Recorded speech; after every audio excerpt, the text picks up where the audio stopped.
السلام علیکم ورحمۃ اللہ تعالیٰ وبرکاتہ۔ ہیلو بچوں، کیسے ہو؟ چلو ہم اپنے سبق کی طرف چلتے ہیں۔ یہ ہے ہمارا سبق نمبر 4، شکوہ۔ شکوہ مطلب شکایت، کمپلینٹ انگلش میں ہم کہتے ہیں۔ یہ شکوہ ایک شاعری ہے جسے علامہ اقبال نے مسلمانوں کی حالت پسماندگی اور اس کی جو ابتری ہے اس کی طرف اشارہ کرتے ہوئے بیان کیا ہے کہ آج مسلمانوں کی حالت کیا ہو گئی ہے۔ پہلے زمانے میں مسلمانوں کو جو عزت، عظمت اور رتبہ تھا وہ آج سب کچھ ختم ہو کر ایک ذلیل خوار ہو کر یہاں وہاں گھوم پھر رہا ہے، زمین پر اترا رہا ہے ذلیل خوار ہونے کے باوجود۔ تو اسی پسماندگی کا اظہار کرتے ہوئے علامہ اقبال نے ایک شاعری لکھی، ایک لمبی شاعری لکھی جن کا نام انہوں نے شکوہ دیا ہے، اور اس لمبی شاعری کا جواب بھی انہوں نے خود ہی لکھا جس کا نام جواب شکوہ ہے۔ تو پھر ابھی چلتے ہیں، ابھی ہم شکوہ دیکھتے ہیں، شکوہ میں وہ کیا کہتے ہیں۔ تو چلیں ہم شروع کرتے ہیں۔ کیوں ضیاءکار بنوں سود فراموش رہوں، فکر فردا نہ کروں محو غم دوش رہوں، نالے بلبل کے سنوں اور ہمتن گوش رہوں، ہم نوا میں بھی کوئی گل ہوں کہ خاموش رہوں، جرأت آموز میری تاب سخن ہے مجھ کو، شکوہ اللہ سے خاکم بدہن ہے مجھ کو۔ اس شاعری کے اندر، اس اسٹانزا میں، اس بند میں علامہ اقبال کہتے ہیں کہ میں گزرے ہوئے زمانے میں جو ہمیں منافع ہوا تھا آج وہ منافع نہیں مل رہا ہے، نقصان اٹھا رہے ہیں۔ تو ہم ان نقصانوں کا چرچا کرتے ہوئے ان نقصانوں کو یاد کر کے کیوں اپنے آپ کو پریشان رکھوں، اور آنے والے دن میں جو ٹمورو اور ڈے آفٹر ٹمورو جو فائدہ مجھے ملنا ہے اس کی فکر میں کیوں نہ کروں، میں کیوں نقصان اٹھاتا رہوں اور آنے والے دنوں کے فائدے کے بارے میں کیوں نہ سوچوں، کیوں میں اسے بھول جاؤں، فراموش کر دوں۔ کیا مجھے آنے والے دن کی خبر نہیں لینی چاہیے، فکر نہیں کرنی چاہیے؟ کیا میں اپنے گزرے ہوئے دنوں میں جو غلطیاں کی ہے میں نے ان غلطیوں کی فکر میں ڈوبا رہنا چاہیے مجھے؟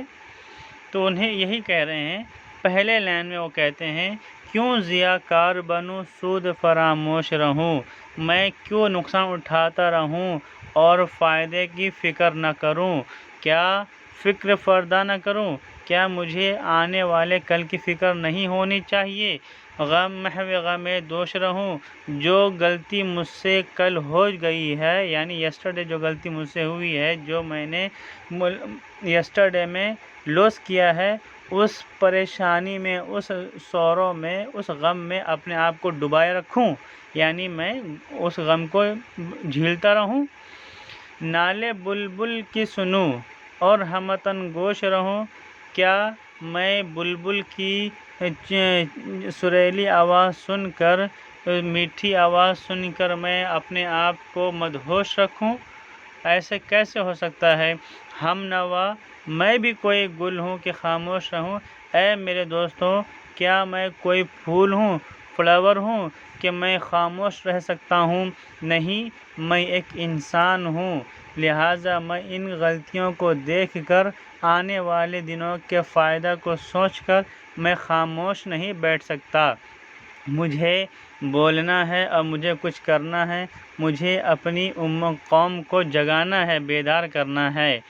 جرأت آموز میری تاب سخن ہے مجھ کو، میری تاب سخن جرأت آموز ہے، میری تاب سخن جرأت آموز ہے، یعنی میں جو باتیں کر رہا ہوں اس بات میں ایک ڈیئرنگ نظر آ رہا ہے، جرأت نظر آ رہی ہے مجھے، کیونکہ ابھی ایک بادشاہ کے سامنے ایسی باتیں کرنا، شکایت کرنا، یہ کسی کو شوبھا نہیں دیتا، زیب نہیں دیتا۔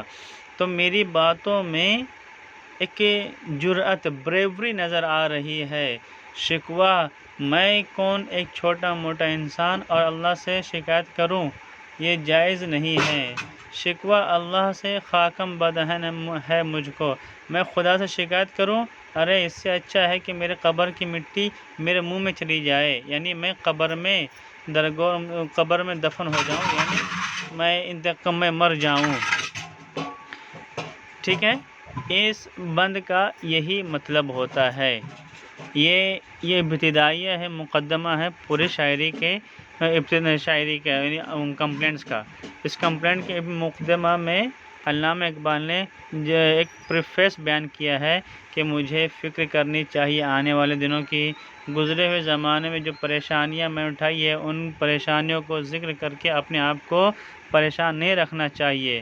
میں میٹھی یا سریلی آواز سن کر اپنے آپ کو خاموش نہیں رکھ سکتا، جس طرح پھول خود کو خاموش رکھتے ہیں۔ جیسے پھول کچھ نہیں کہتے، میں انسان ہو کر اس طرح خاموش نہیں رہ سکتا۔